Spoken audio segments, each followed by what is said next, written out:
This is a Trek Emonda SLR. Amazing paint job, isn't it? But don't let that distract you. So this is Trek's do everything, lightweight, and now aerodynamic race bike. A bike designed for pros to compete in the toughest races in the world. The bike isn't actually that new. It was launched 2 years ago when it got rave reviews from the cycling press. But the question I want to try and answer in today's review is whether 2 years later, in 2023, is it a bike still worth buying? How does it compare to other bikes in this category? So in this video, we'll test it on the roads for climbing, descending, ride quality and general performance, go through the frame details and features, and I'll point out some things I love and hate about the bike after riding it for about 8 weeks. So I'm David, you're watching Just Ride Bikes. Let's dive in. So the Trek Emonda first arrived in the world back in 2014 as a pure lightweight climbing bike. They had the Madone, which was going more and more aero, so the Emonda was launched to offer that lightweight counterpart. And light it certainly was. They launched a flagship 11,000 pound model weighing just 4.65 kilograms. What an amazing bike that must have been to ride. Never ridden a bike that light. But how times have changed. This bike, size 56 with a mid-range SRAM Force axle group set and deep section wheels, so no real concessions to low weight, weighs 7.4 kilograms. That weight isn't that spectacular. For example, a Canyon Ultimate CF SLX with the same group set is 7.4 kilograms, and that top level Trek Madone I had a few months ago was actually lighter at 7.36 kilograms and is much more aero. And that new MV Melee I'm currently testing, 7.22 kilograms, and a Giant Propel, also with Dura-Race, is 6.9 kilograms. So aero bikes are getting as light or lighter than lightweight bikes like this. The frame itself isn't actually that much heavier than that one that launched back in 2014.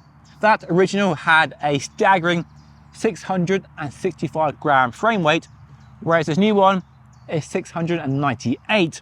So we haven't got progress in terms of frame weight, but that's because Trek, rather than chase ever lower weights, they've gone for aero. Aero back in 2014 wasn't a buzzword at all, but these days it definitely is. So the new frame has had an aerodynamic makeover, and you see that in most parts of the frame, from the narrow head tube, the deep fork blades, and the shape of the down tube.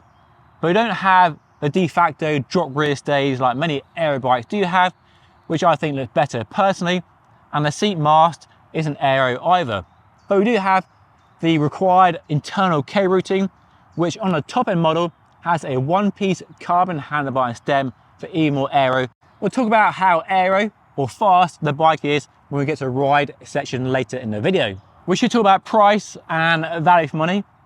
Now the SLR range here in the UK starts at £6,000. There is an SL range below it using the same frame shapes, but a lower grade of carbon fibre for a heavier frame weight. That SL range starts at about £2,000, but it's worth knowing the frame weight goes up from sub 700 grams, which this one is, to over 1100 grams. I don't know how they made a frame so heavy in 2023, so a big weight difference. And if you are a weight weenie and looking at the Emonda as a lightweight all-round bike and you have the money, it's probably worth trying to save up for the SLR, because that's a big weight difference which you won't recoup on wheels, tyres and group sets alone. Now this bike, as you see it, isn't actually one that's off the shelf from Trek Bikes UK. This bike was built up by SRAM for me to ride their brand new Force axle group set, which launched earlier this year. So they bought a frame set and put all their own components on from the group set, the wheels and their own handlebar and stem. But Trek will sell you a Force equipped model with their own airless wheels for £8,000. So it gives you an idea of how much their bike would cost if you built it yourself. Although the 404 wheels might push the price up a little bit, but somewhere between £8,000 and £10,000. And if you want to work out a price, leave a comment down below. Now, the value for money isn't as strong as that Canyon, that Ultimate I rode earlier this year, but linked that down below, or a giant TCR Advance. So there are better value options for getting a similar build at a lower price point or a better build for the same price. I won't go into too many details on the components because it's all custom. I've done a full review on the SRAM Force AXA group set, a link to that down below. But after riding it for the last 2 months, it has been faultless and flawless. It works just the same as old Force, but I love the new hoods, which are now small and compact like a rival.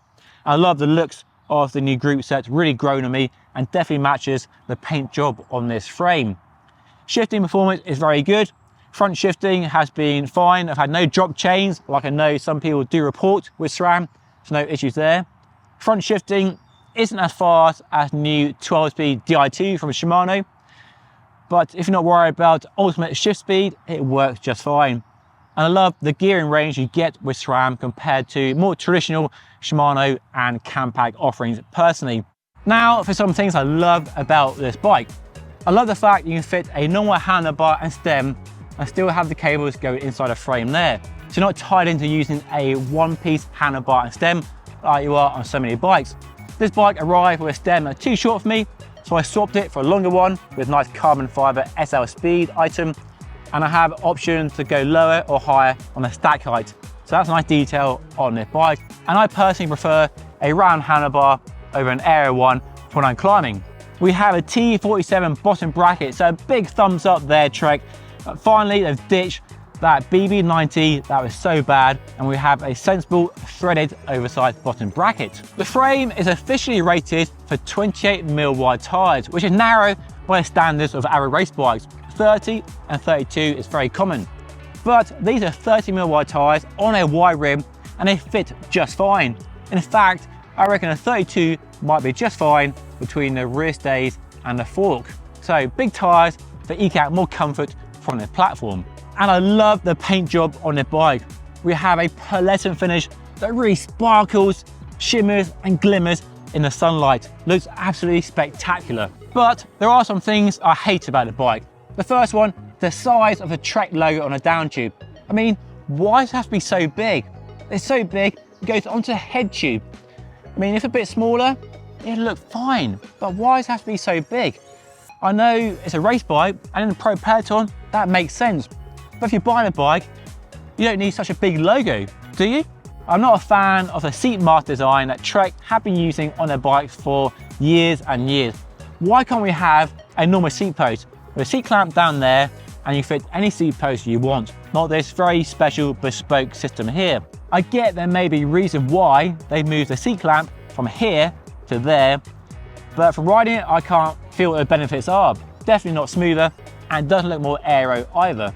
So Aero was a big talking point of this bike when it launched, but if you dive into the details a bit more, half of the Aero claims actually came from their one-piece carbon handlebar and stem that came on the top-end flagship models. With a normal handlebar and stem like we have here, you're losing up to half the claimed benefits of the Aero package this bike offers over its predecessor. And since that bike was launched, the one-piece carbon handlebar and stem has been recooled, so not good at all.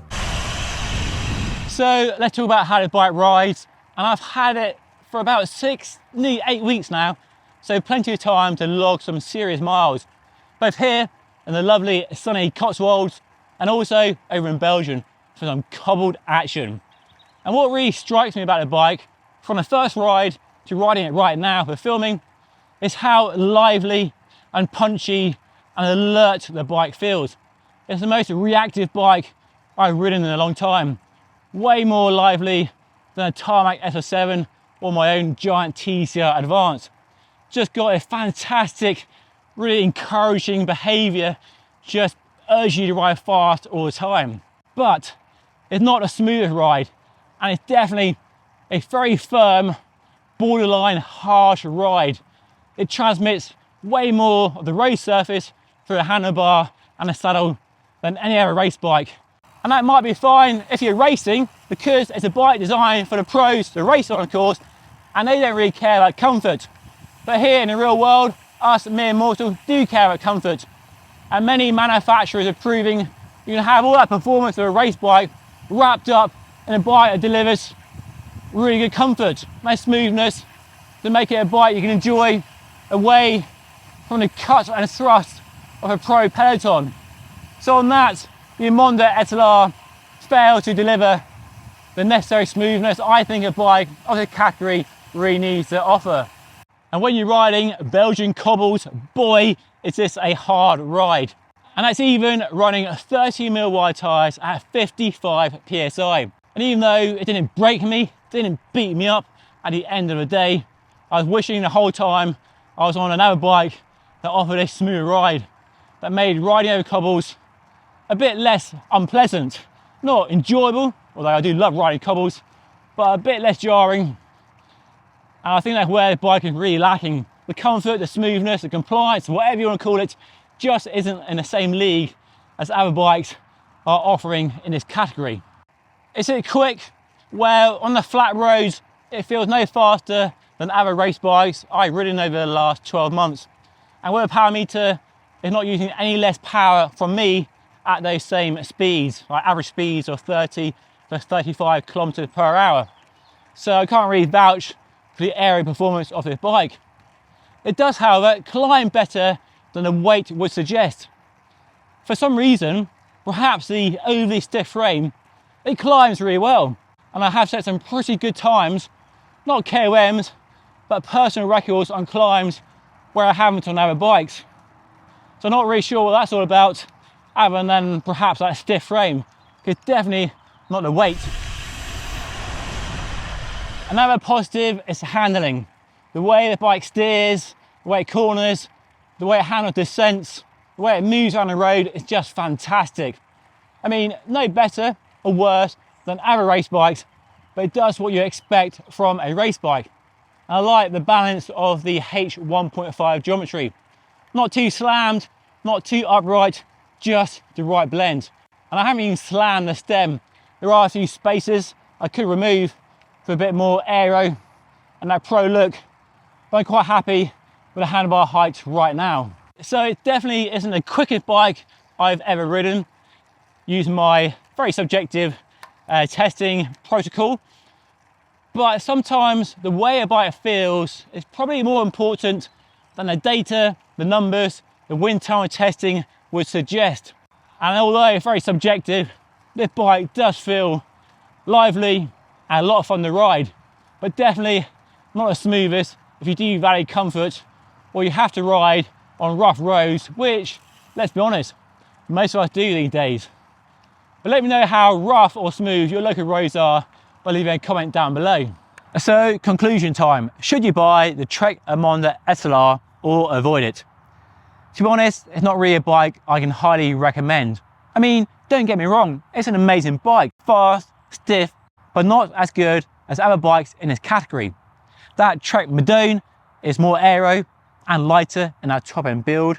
So if you want to go fast, the Madone is a better choice.